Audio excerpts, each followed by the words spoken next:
Syam, boleh datang rumah abang sekarang?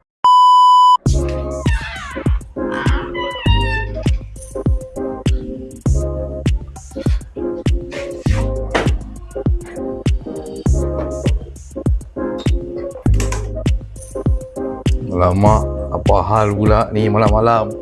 Nak ngetir boleh tak hidup pula. Tak apa guys, jangan risau. Syam Motorsport dia malam boleh turun. Kita Roger dia. Syam, motor abang tak boleh hidup. Syam, boleh datang rumah abang sekarang? Abang tak tahu apa problem ni. Okay guys, dia Syam Motorsport dah nak sampai. Kita ambil menunggu ketibaan dia. Setengah jam dia dah sampai.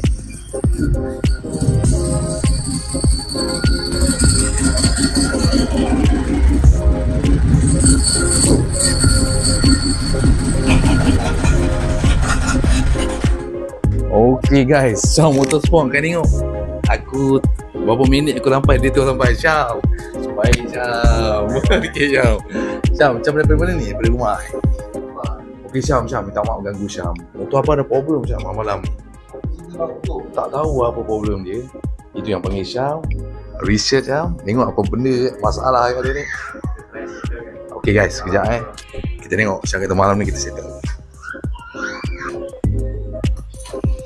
Oh, ni motornya. Bang, minta kunci bang. Saya nak try dulu tengok. Okey, baik.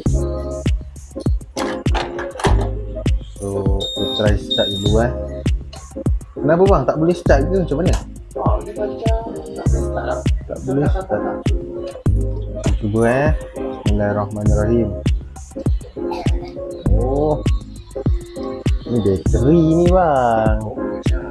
Kompa abang tengok sini. Tu simbol bateri dah terang-terang keluar lah. Tapi ni memang dah lama Syam tu.